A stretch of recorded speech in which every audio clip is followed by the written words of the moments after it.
फिर नियुक्ति पत्र बांटा गया है। आज करीब 6,387 युवाओं को नियुक्ति पत्र दिया गया, जिसमें विभिन्न विभागों में 6,341 जूनियर इंजीनियर की नियुक्ति शामिल है।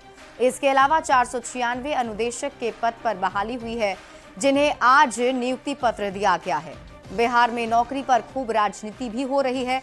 विपक्ष सवाल उठा रहा है, जिस पर डिप्टी सीएम सम्राट चौधरी ने कहा कि लालू प्रसाद को ये बताना चाहिए कि उन्होंने 15 साल में कितने लोगों को नौकरी दी थी और नीतीश कुमार की उपलब्धि पर क्या बात करनी है। नीतीश कुमार के शासनकाल में अब तक 9.5 लाख से अधिक नौकरी दी गई है। इस साल के अंत तक नौकरी देने का लक्ष्य 12 लाख कर दिया जाएगा। सम्राट चौधरी ने कहा कि नीतीश कुमार जो कहते हैं वो करते हैं। 2020 तक 7.5 लाख से अधिक नौकरी दिया गया और इस बार अभी तक 9 लाख से अधिक लोगों को सरकारी नौकरी देने का काम नीतीश कुमार जी की सरकार ने किया और यह टारगेट बढ़ाकर 12 लाख कर दिया। इसलिए स्पष्ट है, नीतीश कुमार जी जो कहते हैं वो करते हैं। तेजस्वी मुद्दा बनेगा क्या इस पर रोजगार का? क्योंकि तेजस्वी बार बार ये कह रहे हैं लालू जी के परिवार को ये रिकॉर्ड लेके आना चाहिए कि उन्होंने 15 साल में क्या किया। अरे नीतीश जी की उपलब्धि पर क्या बात करना, ये नीतीश जी की उपलब्धि है और नीतीश जी लगातार बिहार में विकास कर रहे हैं, ये नीतीश जी का क्रेडिट है। लालू जी को बताना चाहिए कि अपने 15 साल में कितने लोगों को रोजगार। आज बदलता बिहार, बढ़ता बिहार। मुख्यमंत्री नीतीश कुमार जी के कर कमलों से नियुक्ति पत्र बांटा गया। ये शुरुआत है। बिहार के बच्चों को रोजगार भी मिलेगा, स्वरोजगार भी और नौकरी भी मिलेगा। ये एनडीए सरकार की गारंटी है। मुख्यमंत्री नीतीश कुमार जी और देश के प्रधानमंत्री नरेंद्र मोदी जी रोजगार स्वरोजगार के लिए विकसित भारत विकसित बिहार के संकल्प को साकार कर रहे हैं। तो बिहार के दोनों डिप्टी सीएम ने रोजगार को लेकर अपने सरकार की पीठ थपथपाई और भी कहा पिछली सरकार पर उन्होंने निशाना भी साधा। जाहिर सी बात है, चुनावी साल है और रोजगार एक बड़ा मुद्दा बनने जा रहा है चुनाव में और एनडीए नेताओं के तेवर से साफ है कि रोजगार के मुद्दे को लेकर वो जनता के बीच में जा सकते हैं। कैमरामैन अमित के साथ आनंद अमृतराज, न्यूज 18 नेटवर्क, पटना। बिहार सरकार के मंत्री विजय चौधरी ने नौकरी को लेकर नीतीश कुमार के दावे पर टाल ठोक कर कहा है कि नौकरी मतलब नीतीश कुमार और चुनाव के पहले 12 लाख युवाओं को नौकरी देने का लक्ष्य हर हाल में पूरा किया जाएगा। विजय चौधरी ने विपक्ष पर निशाना भी साधा और कहा, जो लोग नौकरी देने का दावा कर रहे हैं अब उन्हें ये दावा वापस ले लेना चाहिए। हमारे साथ मौजूद है जल संसाधन मंत्री विजय चौधरी। विजय सर, आज नीतीश कुमार ने कई लोगों को नियुक्ति पत्र दिया, ये कैसे संभव हुआ और आने वाले समय में और कितनों को नियुक्ति पत्र देने की तैयारी है?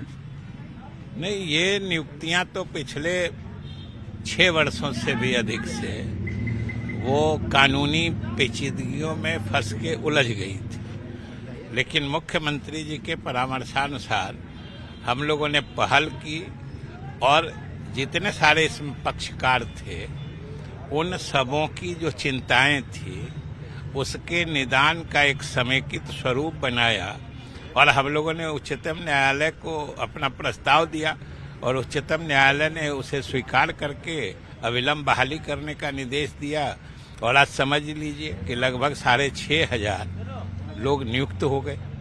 सर, आप लोग की सरकार ने वादा किया है कि चुनाव के पहले 12 लाख लोगों को नौकरी दे देंगे और 34 लाख लोगों को रोजगार, लेकिन आपके विरोधी बार बार कहते हैं कि 17 महीने में जब हमारी सरकार बनी थी उसी के बाद ये इस प्रक्रिया तेज हुई। यही तो सोचने की बात है। ये तेज तब नहीं हुई थी, ये तेजी पहले से चल रही है। यानी वो नहीं थे तब भी चल रही थी, वो थे तब भी चल रही थी, वो नहीं है तब भी चल रही है। तो इसमें उनका क्या रोल है? फिर 2020 के विधानसभा चुनाव में तेजस्वी यादव ने रोजगार को ही मुद्दा बना लिया था कि 10 लाख रोजगार देंगे। अब आपको लगता है कि इस बार विधानसभा चुनाव में एनडीए इस मुद्दे को पकड़ने वाली, उभारने वाली है? हमारे ख्याल से अब उनको मुद्दा बदलना पड़ेगा, क्योंकि ये मुद्दा तो अब हम लोगों का हो गया। तो रोजगार का मुद्दा अब एनडीए का हो गया, ये कहना है बिहार सरकार के जल संसाधन मंत्री विजय चौधरी का। कैमरामैन अमित के साथ आनंद अमृतराज, न्यूज 18 नेटवर्क, पटना।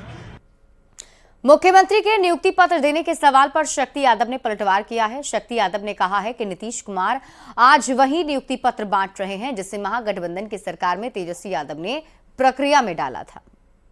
पत्र बांटा जा रहा है वही नियुक्ति पत्र जो प्रक्रियाधीन कर करके तेजस्वी 17 महीने में आए।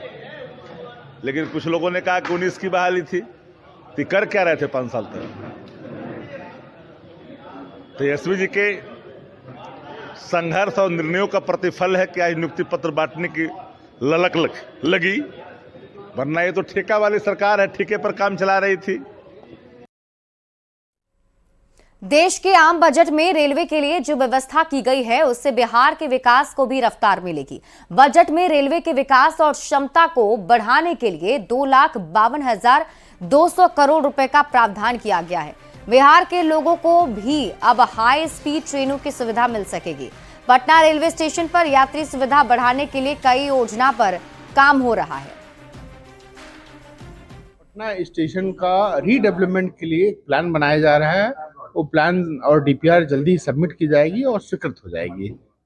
वो बहुत बड़ी आवश्यकता है, क्योंकि आप जानते हैं कि करीब 3.5 लाख लोगों का फुटफॉल है। उसके हिसाब से सुविधाएं जो है और उच्च स्तरीय होनी चाहिए, जिसके लिए मास्टर प्लान बनाया जा रहा है। इस बार जो है बहुत बढ़ चढ़ करके रेलवे जो है इन्वेस्टमेंट कर रही है कोचेज में।